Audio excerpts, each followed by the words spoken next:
परिवर्तन प्रकृति का नियम है। परिवर्तन से ताजगी आती है और इंसान नई ऊर्जा के साथ काम करता है। लेकिन राजनीति में परिवर्तन सत्ता के नफे नुकसान के हिसाब से होता है। यूपी में चुनाव आ रहे हैं और सहयोगी बीजेपी को छोड़कर कई जा चुके हैं, तो प्रधानमंत्री मोदी के मंत्रिमंडल में फेरबदल और परिवर्तन दिखाई दे रहा है। करीब 3 साल तक जेल में रहने के बाद लालू प्रसाद यादव बाहर निकले तो उनकी पार्टी में उम्मीद का बदलाव दिखाई दे रहा है। तो वहीं हिंदी और हिंदुस्तान की बात करने वाली आरएसएस की विचारधारा में भी एक बदलाव की हिंदुस्तान का डीएनए एक है। इस बदलाव में जो नहीं बदला है वो आपसे मेरा वादा, आप जो देखना चाहते हैं हम वही दिखाते हैं। तो सबसे ज्यादा 30% इंडिया ये जानना चाहता है कि मोदी मंत्रिमंडल में सबसे बड़े फेरबदल में क्या हो सकता है। 25% लोग ये जानना चाहते हैं हमारे पोल में, क्या आरजेडी के 25वें साल लगने के साथ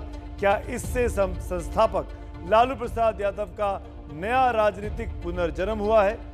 वहीं 16% इंडिया ये भी जानना चाहता है कि क्या महाराष्ट्र में बीजेपी शिवसेना वापस करीब आ रहे हैं। तो 30 मई 2019 को वो तारीख थी जब प्रधानमंत्री नरेंद्र मोदी ने अपनी कैबिनेट के साथ शपथ ली थी मोदी 2.0 की, और 2 साल बाद अब मंत्रिमंडल विस्तार की खबर बिल्कुल गर्म हो चुकी है। इस खबर को आज सबसे पहले एबीपी न्यूज ने ही आपको दिखाया।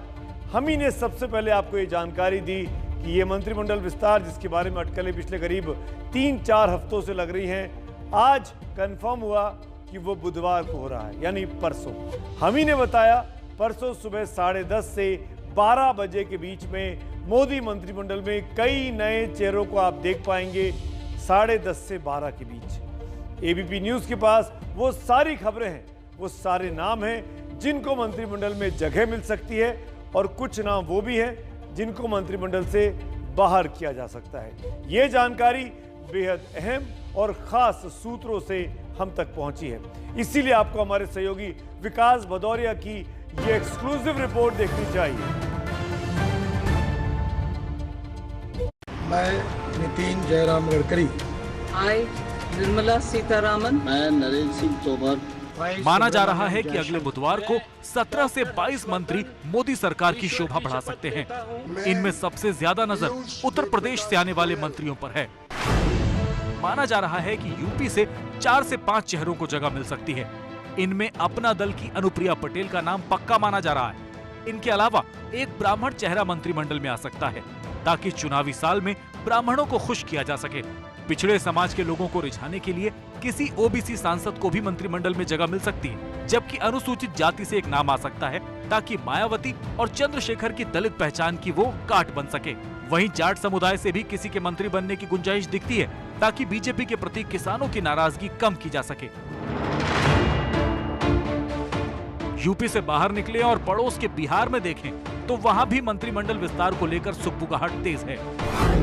बिहार से 2 से 3 लोगों को मंत्री बनाया जा सकता है। इनमें बीजेपी से सुशील मोदी का नाम है, जेडीयू से आरसीपी सिंह, संतोष कुशवाहा या ललन सिंह में से कोई एक हो सकता है, जबकि एलजेपी के बागी गुट में पशुपति पारस का नाम है।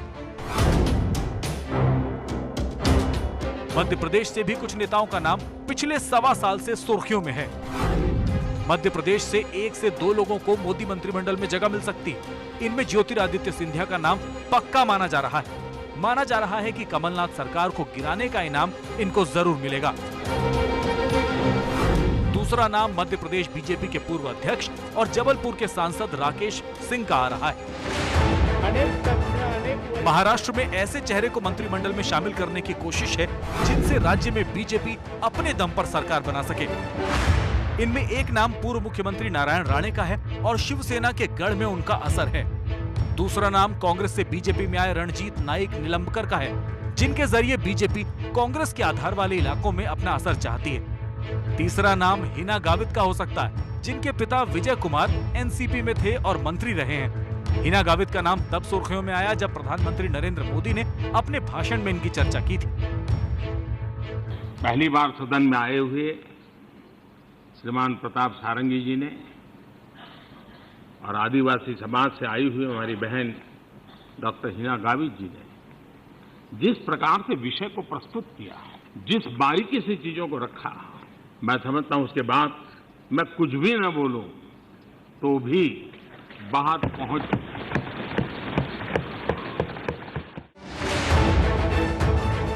अगर पूरब की तरफ बढ़े तो असम से पूर्व मुख्यमंत्री सर्बानंद सोनोवाल का नाम चल रहा है। वहीं सहयोगी एजीपी से भी कोई मंत्री बन सकता है।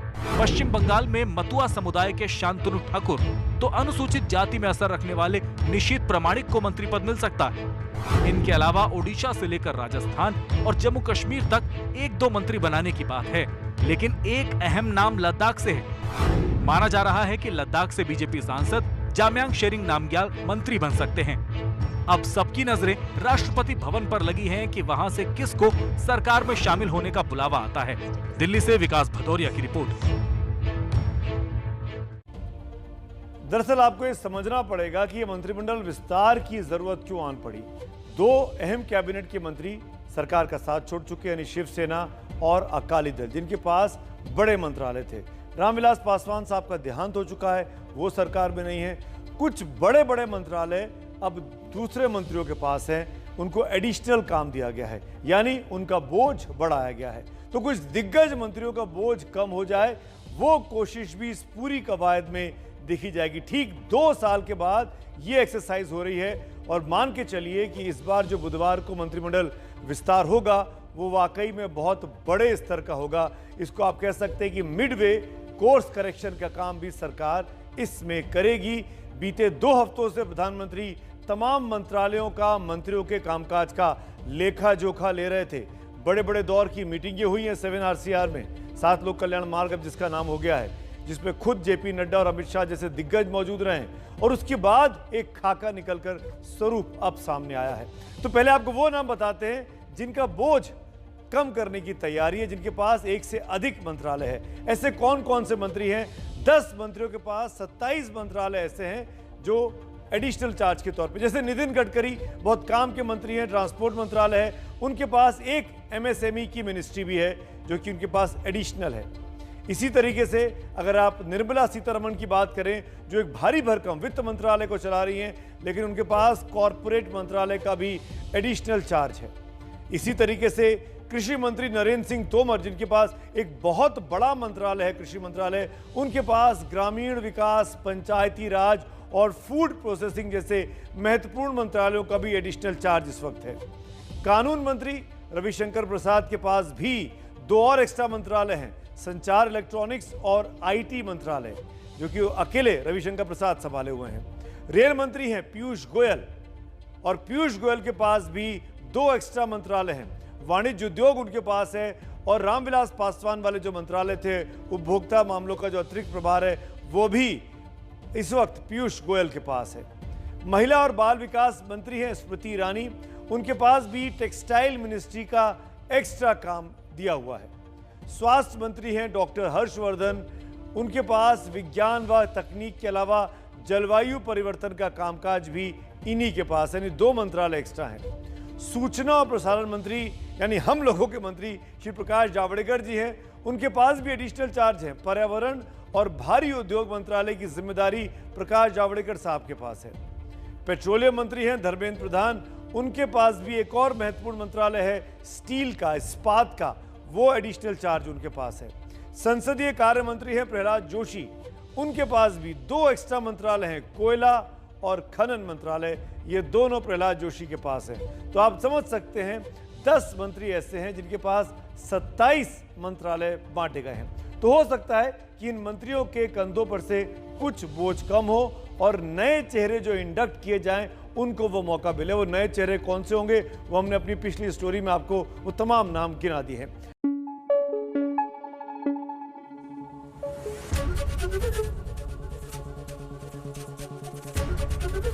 ABP न्यूज आपको रखे आगे।